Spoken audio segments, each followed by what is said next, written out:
Hi, good afternoon.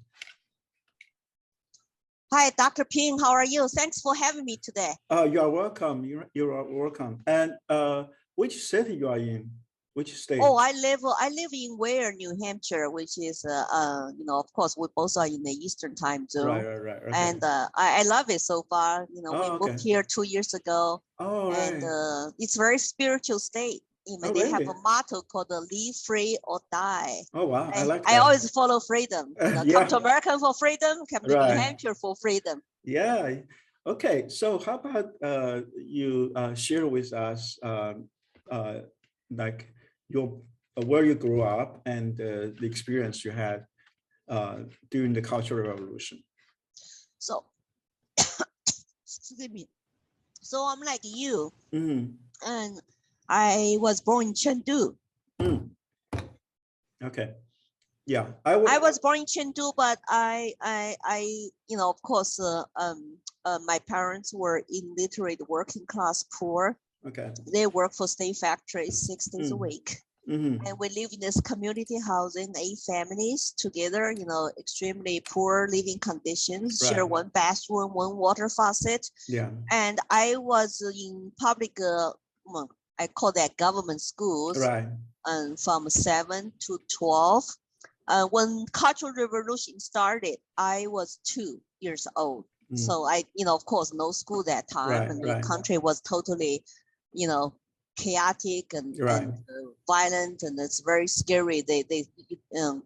Colleges and schools were shutting down. Red Guards could do, like struggles full time and make a mile like a godlike leader.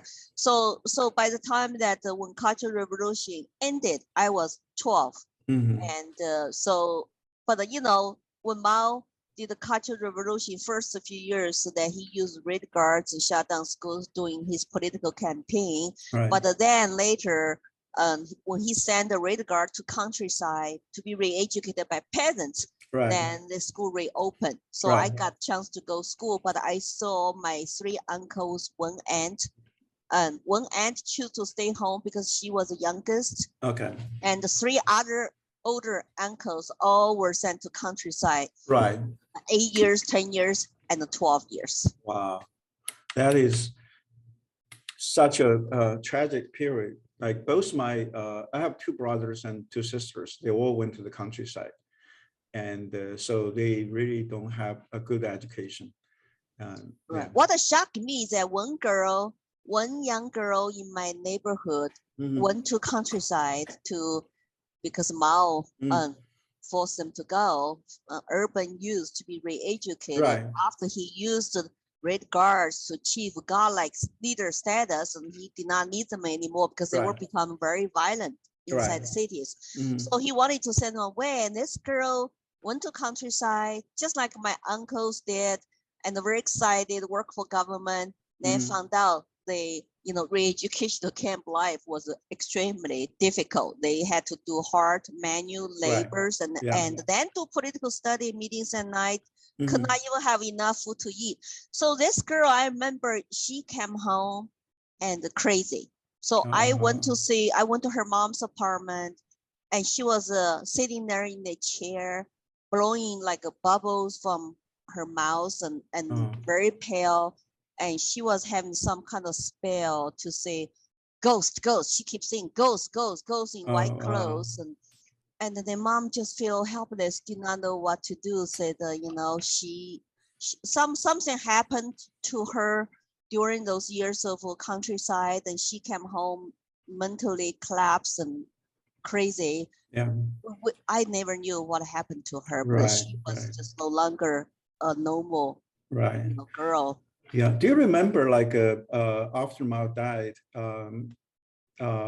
there's a period in early 80s, there was a genre of literature is about the tragedies that those Red Guards experienced. I mean, the horrific things happened to them in the countryside. Do you remember that period? Yes, it's called a 伤痕文学. Right. How do you say 伤痕文学? I don't know, but that's the literature. Lots of stories come out. Right. And Oh, when I was in college, from 1981 to 85, at the beginning of my college career, like I was 17 to 21. So when I was 17, 18, I read lots of those literatures and stories. Was horrible. Right. Total nightmares. Right. And that's when they started to talk about also love. There's a famous novel called Love Cannot Be Forgotten.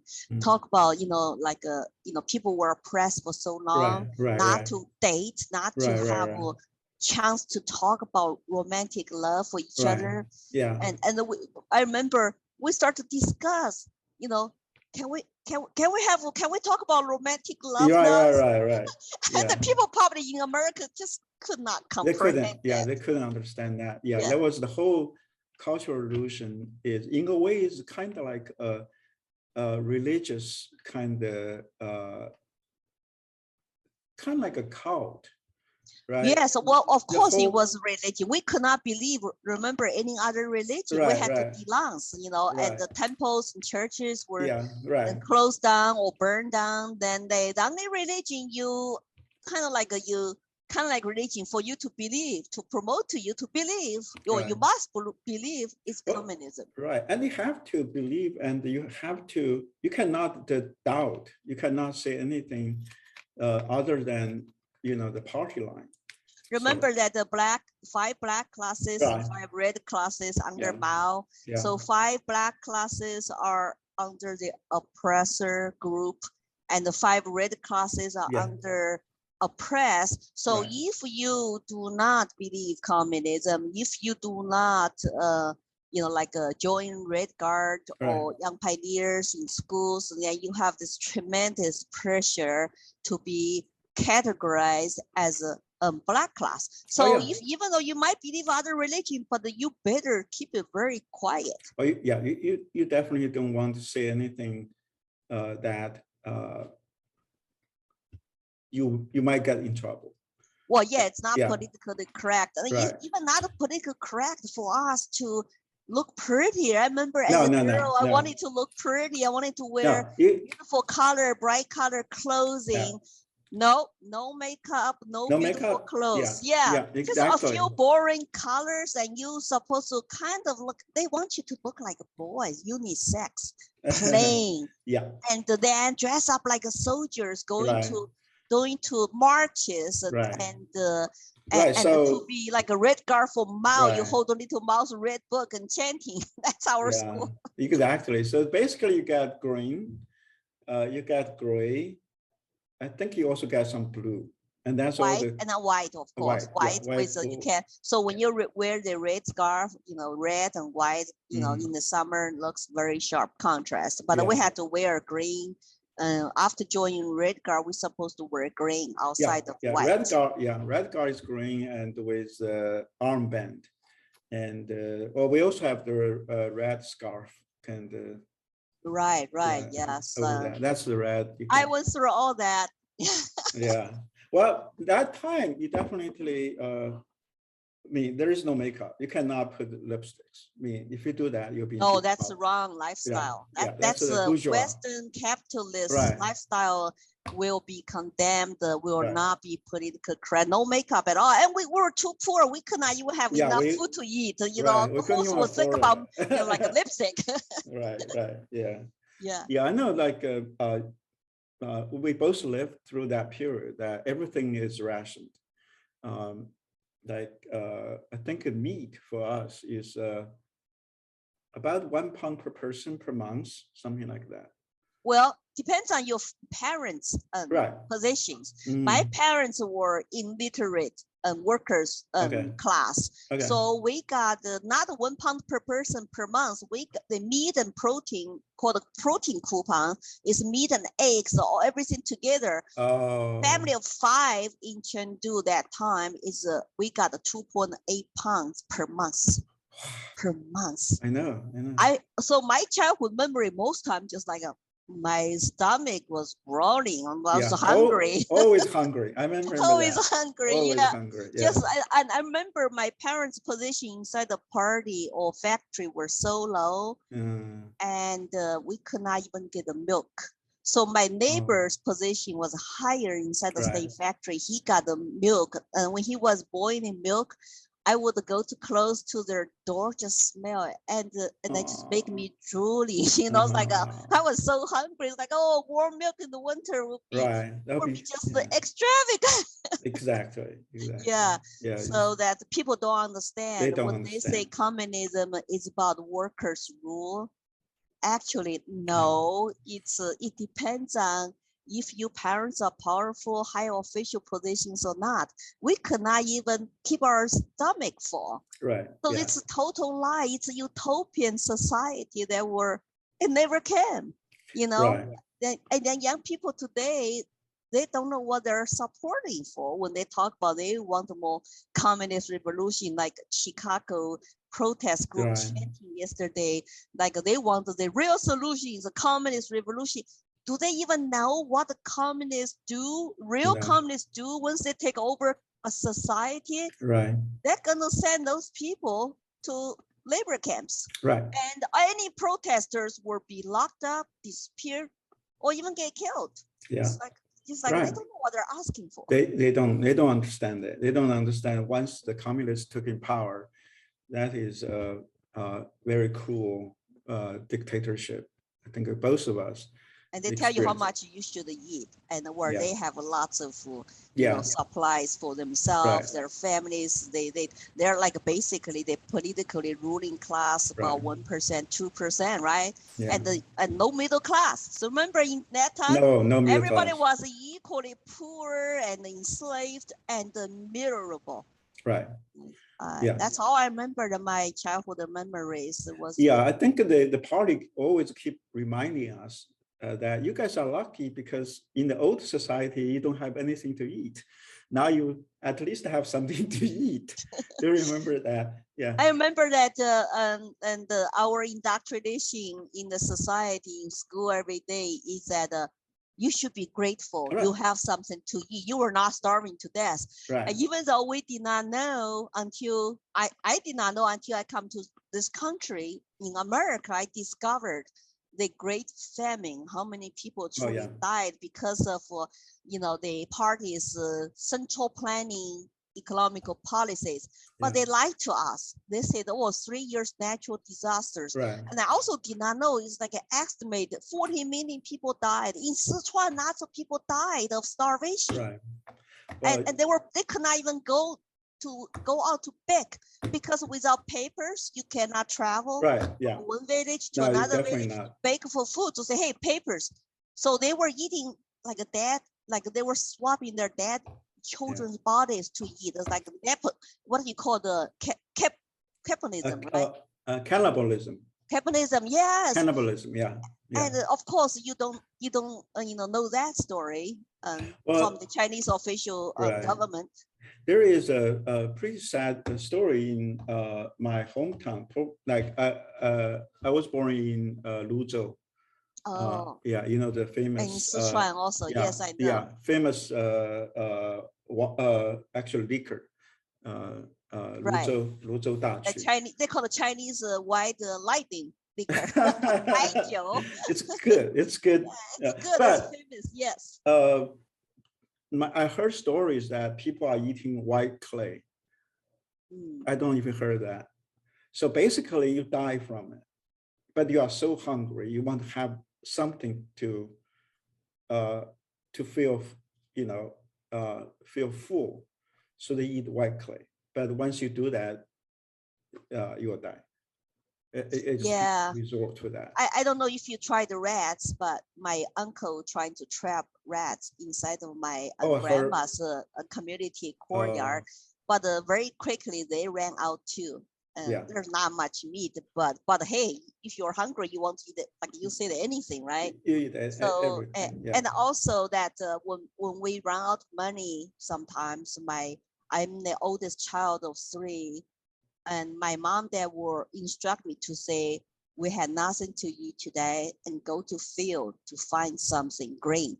That means weeds. Right. And so I would go out, just grab whatever green weeds out there, come home. And we had no bacon an oil or any kind of oil, so you just boil in water. Right. And I remember that. we had is Sichuan hot pepper sauce. Yeah, Sichuan loves spicy food, so if it tastes so bad and bitter and plain, add a pepper sauce, and then you can put on top of your rice to make your tummy still feel a little bit happy. Well, yeah, Sichuan as a province, in a way, because the soil is very rich, so at least you have something. Many other part of China, they had nothing. There's no green. Yeah, well, Sichuan supposed to have like a year-round growing season. Right. That's why they said Sichuan. They call Sichuan it's land of heaven. Right. And mass famine had never occurred. Never occurred in history of Sichuan. Only under communism. Right. It happened. Right. And people got to remember that. Yeah. Do you remember during your elementary school, they also have things like called you're trying to remember how bad in the old society, 忆苦思甜, right? Yes, they want us to remember the old bad society before the Communist Party take over China. Right. So that when they invite like old parents kind to talk about how bad the old society is, they always talk about those 3 years because nothing was worse than that. I know. Yeah. Remember, they also tell us 台湾人民生活在水深火热当中。Like Taiwanese people were suffering, and we need to go liberate them. Right, and also, we were suffering, but we just did not even know it. we don't know. Yeah, really, yeah, exactly. And we was told that how bad America is. You know, the capitalists exploiting the workers and all that. So China, right. They always demonize capitalists, demonize American imperialist country, and then we were thinking about. It's like we just did not know the truth. We couldn't even travel. We were trapped. We don't know. Yeah, we were trapped. Hey, if you were born in Chengdu and your parents live in Chengdu, you have this nationalized household registration papers. You cannot even travel to other parts of the province, so we had no idea. I'm sure people living in Shanghai, Beijing maybe had a little bit better life and more food. Yeah. But in southwest region of China, Sichuan is supposed to be rich agriculture land, but we were just really like starving. Yeah, there is another starvation. It's in 1974. I don't know if you remember that time, because Chinese media never reported on that. But yeah, they reported. We were just poor and hungry all the time. But so 1970, well, that's 2 years before Mao died. Mm-hmm.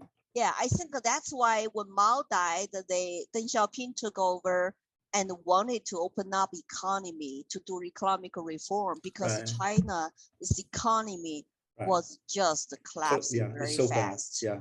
So at 1974, there was such a famine in Sichuan that many Sichuan girls went outside the Sichuan. They went to Dongbei, went to Heilongjiang. They went to different provinces. But do you remember that period of time? I remember some countryside, like even some of my relatives in Sichuan countryside, they went to outside of a province to trying to find a husband to marry or something, like in Jiangsu province, so they could have a better life, Right. That was quite that was kind of portrayed in later on in the literature, the Shanghai Wenxue. Oh, I see. So where were you that time? I was in Chengdu, in the big city. I guess. Yeah, you are in the big city. So you normally people in big city lives a little bit better than like I actually live in a small town, kind of like not in the city, not Luzhou is the city. So, but we are living in a complete town. So we got to hear those stories, the patterns. So workers are relatively okay. Like both my parents work in a factory, it's a big factory, so we have something to eat. But the parents during that time, they have nothing to eat, so they have to go out. So a lot of girls actually went outside trying to find a husband, or maybe some of them actually got sold by what they call it, 人贩子. Yeah, so I mean, so that year, what makes that year interesting is that first of all, there is bad policy. So Sichuan didn't, the harvest is not good, but still there, we still have food. But instead, they are taking care. The people in Sichuan, they send the grains, send the rice to support like Shanghai and Beijing, trying to make Shanghai and Beijing. Right, they had to turn over food. Peasants had to turn over food to the a higher government level. Right. So that the other city people. Right. So that's actually all the reason there was a famine in 1974 is because that they had, first of all, there's a bad policy, caused bad harvesting, and then they were whatever they got, they have to send to the central government. Right, and that's what the Deng Xiaoping's economic reform was about. And of course, the Sichuan peasants, I heard, after Mao died, just already start to do that on their own, very quiet to say, and let's combine our farmland together. And in the local, like the commune, inside the local commune, you know, they had no incentives. So the local community said, well, let's just get together and put land together to grow food. And once you turn over whatever required to turn over to the government, then you keep whatever left for yourself. That just freed up this free entrepreneurship and gave incentive for them to really work hard and plan right to have a harvest. And when Deng Xiaoping found about this, you know, even though it was not legal for them to try that, but after he heard the results, I heard he said, well, let them do it. Let them do it. So later they start to promote, okay, then more and more peasants are doing this. And then economical output, the agricultural output just went up tenfold. Right. The incentive works, you know? Yeah, I remember, probably you too, between 1978 and 1980, 2 years, just in 2 years that we're starting to have things to eat. Yeah, I remember 1976, Mao died. Then 1978, after they changed the economical policies and gave incentive for people to keep they some food for themselves, and they, of course, they know how to grow food instead of government tell them how to grow food. I remember by the time like when Cultural Revolution ended, and we also had a little bit more, you know, food to eat. I remember that because by the time I went to college, you know, 1981, I was still very skinny little girl. You know, I was very skinny and just you know, look kind of yellowish, you know, fair and. It's malnutrition. Malnutrition, you can tell, do not have enough nutrition in the past. But I think by the time you get to college, at that time, you have food, you have enough food to eat, right? Well, in college I was so happy, and I was not really that oppressed because now I was on my own, out of home, and in college campus environment. You know, in the 80s, there was China's cultural renaissance. You know, we start to talk about lots of ideas and lots of interesting activities, debates, and we had coffee and shops, and we had foreigners coming to our school as exchange students, professors. So I was super happy, and it was an exciting part of my life. You know, up to that point, the best part of my life. And we had a Chinese rock and roll and dancing parties every weekend, even though we were not allowed to. have dancing parties at the beginning. Right. We did not even we could not even be allowed to wear blue jeans, have a hair laid down past your shoulder. The first freshman year, 1981. Yeah, right, right. And finally, I think the Department of Ministry of Education to say, okay, it's okay, because remember Hu Yaobang that time was talking about, you know, potential political reform and free speech and free, you know, them of thoughts and all start to be on the table. So we were rebellious teenagers on college campus. I was in Fudan University. Okay, I had a great time and I was very rebellious. I even skipped some classes. Right. Right. So when did you come out of China? I came over 1988. 1988. So continue that story in the college, and when I was in college, I had a good time. I wanted to stay in Shanghai. Remember when you graduated that time, you were had to go back, a signed job. You don't. There was no job market. Right. So it's not like you go somewhere apply for a job. No, your government assign you. Normally they sign you going back where you came from, right?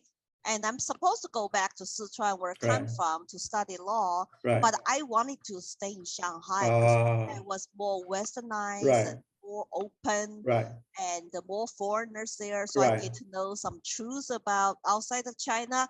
So I tried my best to stay in Shanghai. So I got one of the 5 jobs out of 60 graduates from the first law school class to stay in Shanghai as a faculty member. So wonderful. I got a job as faculty member, but my reality kicked in when I become faculty member.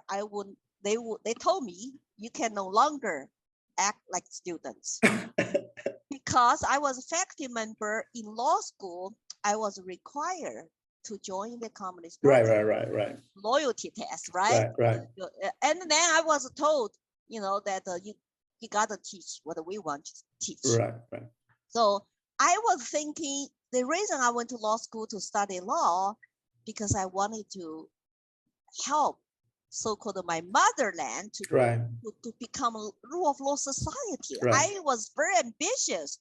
Said, hey, Cultural Revolution was bad. Mao was a human. He made a mistake, and we cannot have a society ruled by man. You know, especially like a madman, right? Or a few men like today. And to rule over so many people, we should have a rule of law. So that way, common people are protected for the equal law applications to truly have justice, right? But I was told, no, the law is just tool. The law is tool used by the party to govern the masses. Govern the masses, 群众, right?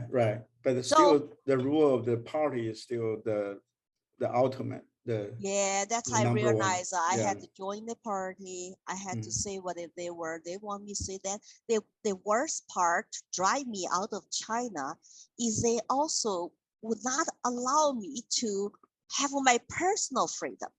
I was criticized by my department Communist Party chairman to say, you're faculty now. You cannot go to school, dancing parties with your friends, with your students, because you got to act like a faculty. But I was just 1 year younger. I mean, I become faculty member at 21. I have friends who are still in graduate school, in colleges. We all like to go dancing. It's what I decide to do with my free time on the weekend was subject to communist rule. I did not own anything. I just had a bicycle, but I did not even own my body to go to dancing parties, have some fun. I did not want to have fun in your spare time. No. You want to have like a one size fits all. You gotta look like anybody else, act like anybody else inside of law school. I say, I just say this country, I gotta get out. I want to be happy. I wanted to live my life. So I just wanted to say, just leave me alone. What I do in my spare time.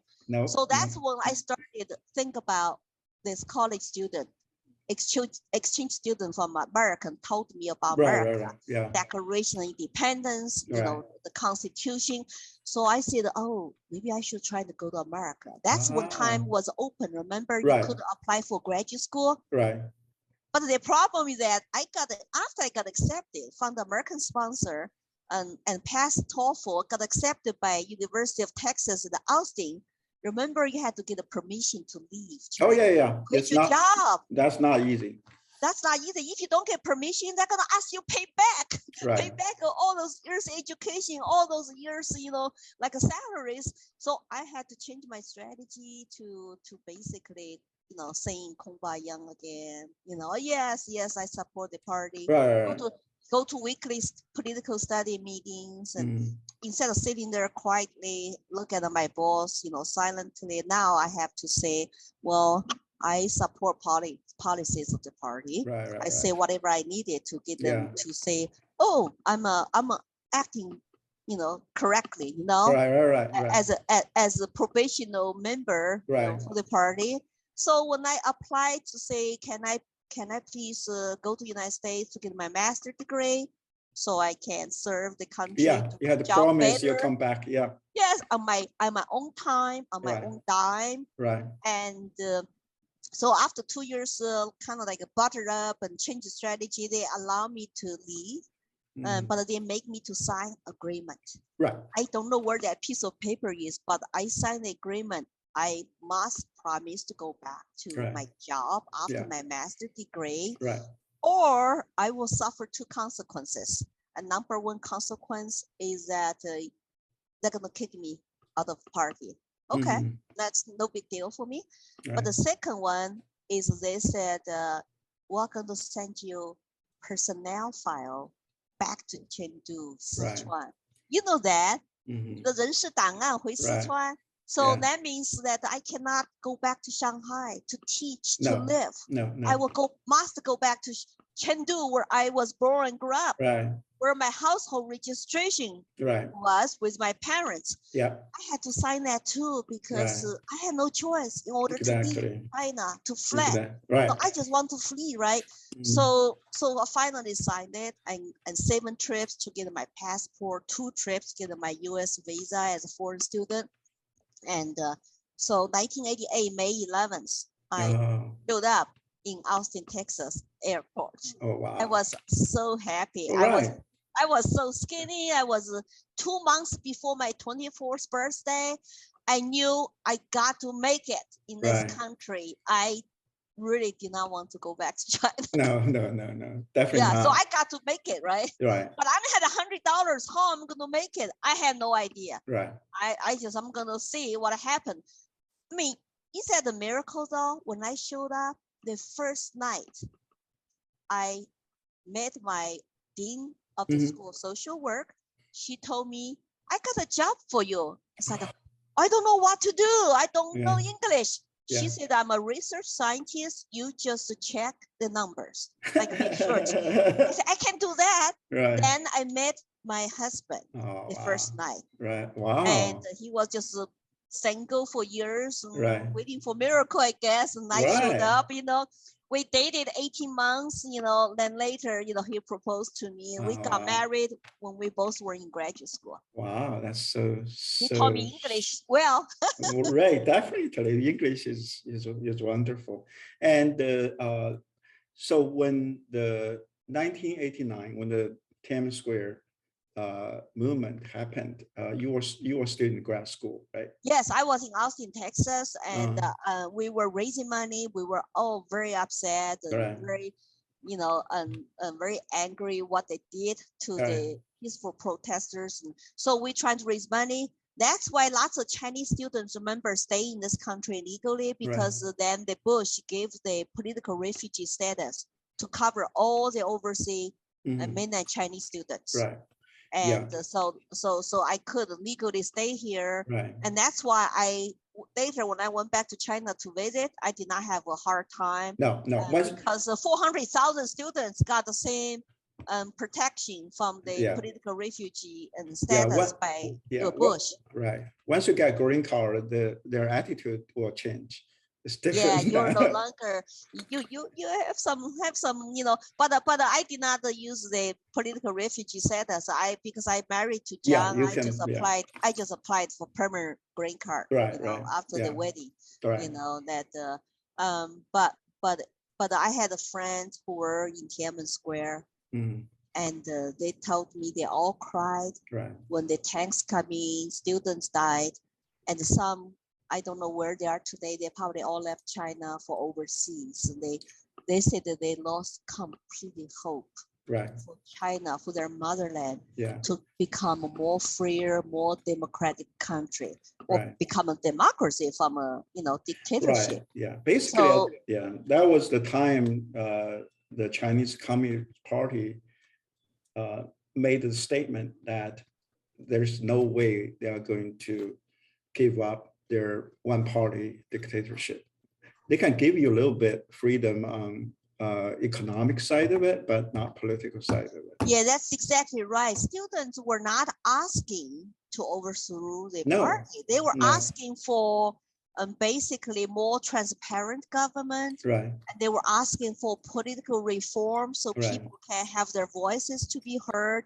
And they were very peaceful at the beginning when they were, remember, mourning the death of Hu Yaobang, the premier of China, who kind of promoted some type of political reforms. And we were in college that time. We loved to talk about what kind of country we wanted as Chinese students, right? And so we were exchanging ideas, and we were learning about some other, models and concepts. And so when Tiananmen happened, and so many died, I think that was the biggest group of peaceful protests inside China, except later in Hong Kong, 2019.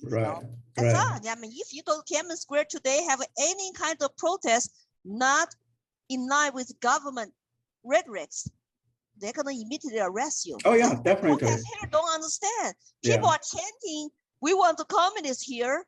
It's like you are doing peaceful protest, exercise your citizens' right in a free country, and you want the communists here. It's like it's so sad. Yeah, it's just like how our young people were brainwashed to believe those things, and even don't understand what could have happened to them. They don't. Truly this country goes down that path and taken over by the communists. Yeah, well, this is something I kind of wake me up this summer, is that to realize that how close we are to communism. Because in the past, I was afraid that America would become a socialist country, which we know it won't work. The socialism will never work. We need to have a free market, capitalism. But this summer, I just kind of realized that, oh boy, it's not socialism, it's communism. And also to realize that the neo-communism, well, not neo-Marxism, which does all communism, already controlled higher education. I mean, colleges and all that, especially like in education, school education, all the political science, all the humanities, they are being controlled by the communists. And now the CRT just their way to push that down to the K through 12 publications. Right. I think that people like us who survived communism and Mao's Cultural Revolution, we see so many similarities. And that's why I have been speaking out to say, I don't want to relive another cultural revolution. No. And the communists have infiltrated into Americans' education for many years. I have been speaking for many years to see, that our universities, our public schools are indoctrinating our children with Marxism, communism, and socialism. And remember, if you think the colleges were all lefty and dominated by Marxist professors, then think about the teachers who went to teachers college to be trained to become teachers for K to 12. I mean, how independent thinkers are they? So they are leaning that way too, unless they went to different kind of colleges and they wake up and they walk away from that. But most of the teachers today, and even though they they're good people, but what they're teaching, do they have really autonomy to teach whatever they want to teach? No. Or they get a curriculum from somewhere, from teachers union. Right. NEA wants to push critical race theory into 14,000 public school districts through teachers. And where do they get their curriculum? And some, BLM organization is a part of the curriculum. Right. And the founders of BLM said, we are trained Marxists. Right. Yeah. So that's why you and I, people like us, it's like, oh my goodness, Right. We don't want our kids to be indoctrinated by those kind of ideologies. So I'm very encouraged to see parents waking up, organize and activate, but they just DOJ, FBI, Biden administration are ignoring the parents who want to insist to exercise their parental rights. Right. It's like, what country do we live in? I just post something that this morning that one parent got arrested in Texas by going to school board meetings. And of course, when you wake up as a parent, you go to school board meetings, you're passionate. Right. You might be angry. Right. And but the parents have been sidelined or just like not knowing what's going on for years. So school board, those people, they're not prepared. It's like all of a sudden parents are upset. They're all coming to be passionate about protecting their children, ask them to stop doing what they were doing. And then they call for what? Help of FBI and DOJ. How do we politicize federal agencies? The parents are called domestic terrorists. Yes, domestic terrorists. And there's one mom in Colorado. She got raided by FBI.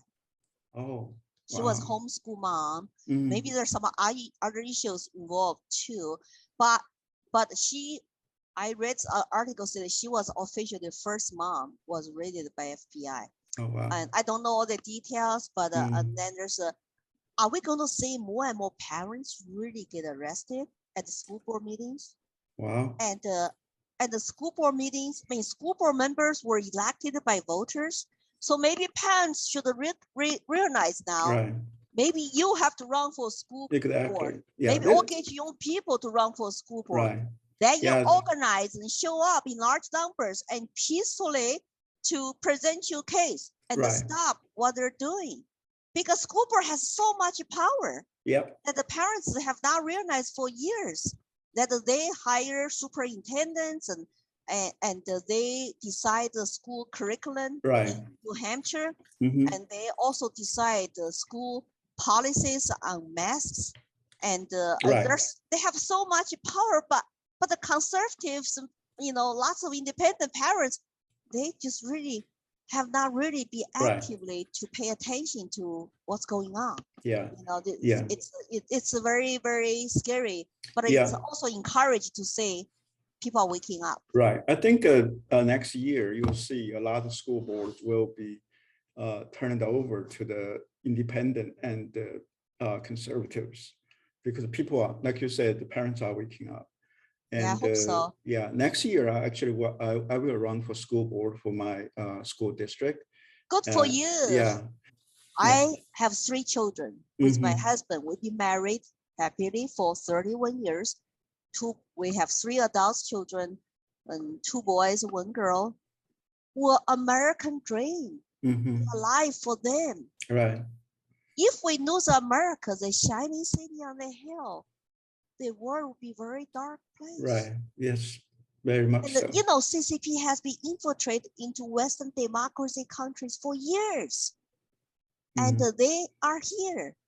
And they buy companies, infiltrate into our classrooms through Confucius Institute. Right. In colleges, they also corrupt the politicians. Remember the famous spy Fang story? Oh, yeah. Yes. So that of course the Communist Party sympathizers or people who could be corrupted by them with money, with power, and they're going to change America. Right. And if they change America, replace America with some kind of socialist communist state, the world will be very dark. Right. Well, even like here, I live in Indiana, which is a conservative state, and our current governor, and he actually got a couple $1 million from the Chinese government. See, what party does he belong to? Republican. But so but he's a rhino. Everybody knows that he's a rhino. Yeah. Well, that's why there are many rhinos. So what are the liberty people should do? Right. You should get involved. Right. And you should run, stand up, and so rhinos do not win the primary. You primary them, right? Yeah. Yeah. And it's not about party. It's about our country. Right. Party is a tool to get the people elected. Right. So you have to figure out what is the most effective way to get elected, to have a platform to go out there to share your messages, right. to communicate with the voters. What kind of country now we're going to have for our right. children? Right. So I am a Republican here. I'm going to be very active, and I have been active in the past 2 years since I moved here, because I feel like ever since I moved here, we started to have lockdown. I could not sleep, Right. Well, did you used to live in Colorado? Yes, I lived in Colorado. Okay, with my husband. That's 20 when years. That's I think about 2 or 3 years ago. That's when I heard about you. That's why I thought you are still in Colorado. It's definitely I ran for State House 2014 in Colorado. Right. That's and when 2016 for U.S. Senate. But I was a libertarian candidate. Right. So because of the third-party status, you could not get into the polling. Right. And you could not get into the debate. Right. I wasn't effective. Right. Even though I'm still the similar believer of self-ownership, small limited government. Yeah, which is Republican, right? It used to be Republican, but they left me. I was a Republican for many years until they grow government, and then I got really upset. Right. So I left. Yeah. But I came back because I tell other people, if we leave, more rhinos with Democrat. Yeah. They will win races and they will control the country. Right. They are like the one party. Well, we have a lot of rhinos in Indiana, and our governor still have this emergency power. Of course, he was not as bad as other Democrat governors, but as a Republican governor, the legislatures, they actually had the power to take away his emergency power, but they didn't. So if they are same party, and just like Alaska, like there are lots of supposed to be conservative states, but all the rhinos control. Yeah. And you cannot sometimes get them out. Right. So we need a very principled, populist, non-career politicians who truly wanted to represent regular common people to get involved. Right, right. Well, so you have been kind of speaking out across the country, right? Yes, I have been doing that for past 4 years. I'm on the speaker bureau of VOC, Victims of Communism Memorial Foundation. Okay. So I went to middle schools, high schools, and colleges. But recently, I have been invited and to speak at Republican functions like Lincoln dinners, and also the nonprofit, the citizens, grassroots groups, like constitutional citizens groups. Right. Yeah. I was just in Utah, spoke to 300 people, talk about my 2 cultural revolutions. Right. And the 12 features of similarities of Mao's cultural revolution with the American cultural revolution today. Yeah. And so I help people to connect the dots and feel the urgency, comprehend the danger, the direction we're going. Because we recognize the signs on the wall. We recognize their tactics and we recognize their terms they use. Right. But lots of Americans don't, because No. they never lost freedom. They never Right. lived under communist rule. So we have to speak up and educate them and get people inspired. We cannot be silenced. Right. We cannot be, just hopeful to say everything will be over soon. COVID will be over soon. Our normal life will be back. No, this is not about COVID. No. They actually, they didn't even hide it. They made sure they're going to use COVID to change the world, not just America. Definitely will change America. And they're still trying. Right. Yeah, right. They're still trying to have this one world government. Have you been to Indiana? I've been to Indiana one time to speak to the, I think, American Future Foundation event. Okay. And in Indianapolis, then I spoke online to a group of students through the, because they said that the school did not allow speakers that time. Everybody was still wearing masks inside the classrooms. Okay. I want to go. If you could put an event together and make it public, so the independent parents and students all can come locally, and we can make it like lots of people now when they do event. I say that my talk is not partisan. Right. I want you to make it public so people can sign up and bring their school-age teenagers, students to come listen to me. Right. It's harder to get into university because you need a approval, and you need maybe some professors to host you, some student organization to host you. But I'm trying to get my stories and message out nationally. Yeah, exactly. And this is also hope that through what my channel, my friends, they can hear your message.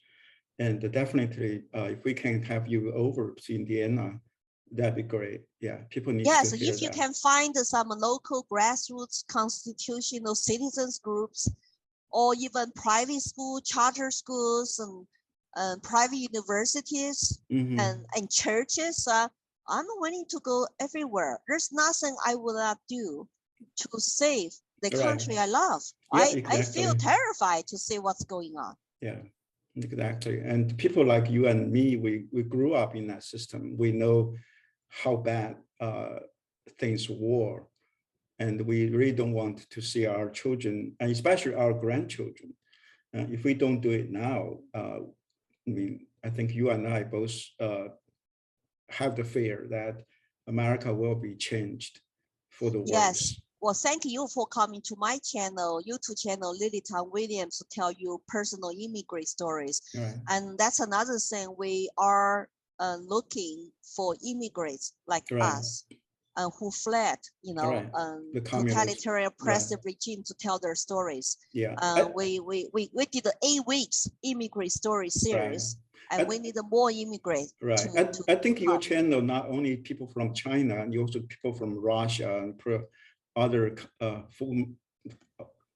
like one woman from Somalia.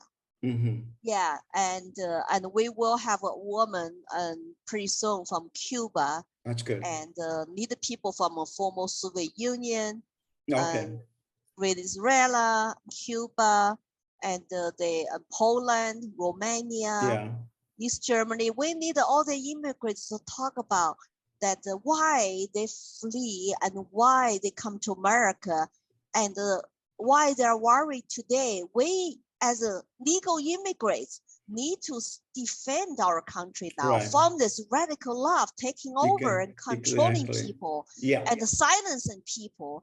Imagine if you lose freedom of speech and you cannot even have that so-called luxury now to speak your mind that the Chinese people don't have. 1.4 billion Chinese don't have. Are we going to be just subject to the communist rule? Then our children, our grandchildren will be all slaves. Exactly, slavery. Because I think that's what our experience growing up in China. Even though the government or the party tell us that we are free, we are the new masters, right? We are the young, we're the new masters. Yeah, but don't believe it's lie. That's why you no. and I know we Right. don't believe what they're trying to sell us here in this country because they sold us before. Right. And 100 million people died under communism in 100 years. Right. But our kids don't know the truth. They don't know the history. No, right now. They're not being taught history. Right. Parents have to now teach them history and put them out of public schools. If you kids have to go to local public school, then you run for school board. Right. You have a say in the school curriculum, and then you have a saying about that transparency of school education, the quality. Right. And instead of taxpayers, they just waste their money funding public colleges and the schools. Then they want to accuse you to be potential domestic terrorists. Right. It's like black and white. It's totally upside down. It is. It is. Yeah. Yeah. I think the more we know, the more we are concerned, even scared, because like in school now, they are basically teaching how capitalism is bad, socialism is good. And so even though they haven't talked about communism yet, but we know what's happening, right? I mean, the communists, they know they cannot jump from capitalism to communism. They have to go through socialism. But once you get to socialism, you are stuck into totalitarianism. We'll never get onto this utopia. But they always use that to mislead, to get power from people. But once they get the power, they are not going to give it up. They'll just be like what the Chinese government has been doing, like Tiananmen Square. That basically said, we don't care, right? We are willing to kill if you dare to challenge our power. As long as you don't challenge our power, we'll give you certain amount of freedom, but do not even think, to share power with us communists.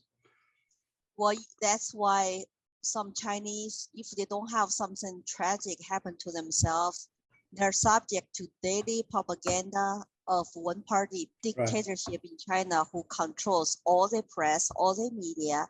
So they don't know the truth. As long as they conform, as long as they keep their head down, don't say anything political, they have a little bit uncomfortable economical freedom, right? Better life, and they're not starving anymore. They can have fun. You just cannot do anything, say anything political. That's why there's no political comedy. You dare to mock leaders, you disappear. Right. But did you see what's happening on American soil? You have to be politically correct. Right. That's another warning sign. Yeah. You have to be politically correct to have in your music, in your songs, in your movies, in your books. Otherwise, you get a ban on social media or everywhere. Yeah, you get canceled. You get taken down from Netflix, taken down from YouTube. And lose your jobs and lose your careers. Right. It's very scary. See, they might not use a communism name or socialism. Right. But what we see today is just under different names. Right. Equity is a communist term. Equal outcome is communist utopia that will never come. Right. Exactly. Without a communist revolution. Right. Yeah. Because equity, how can you do equity means equal outcome in a free market country, free country? Everybody works differently. Some work hard, some don't. And the intelligence is different. And what you choose to do is different. We wanted to have equality, not equity, but our kids don't know that. And racial equity and critical race theory instead of critical class theory under Mao, it's all about the divide citizens. Yeah, still and get them to fight each other, hate each other. Right, you still have oppressor and oppressed.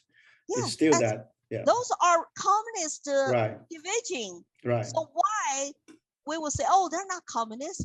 Well, they talk like communists. They use the communist terms, and they want to communist policies. and they elect those politicians who want to pass bills, Right. want to print money, destroy middle class in the name of equity, in the name of, oh, we, want to tax the rich. Right.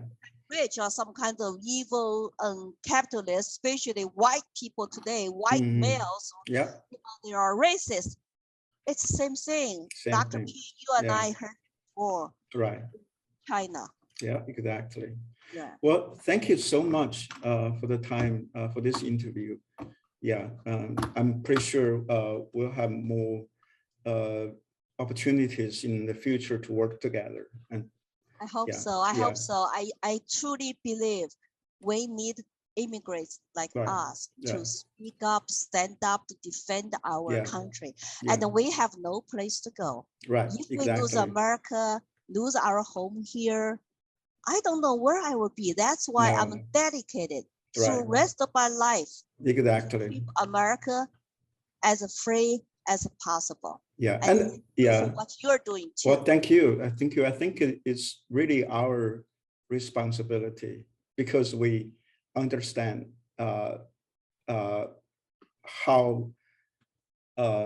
if we don't do anything now, how things will turn out, how bad things can become for our children and grandchildren. So that's why we have to call for action now. Yeah, we have to call for action. Exactly.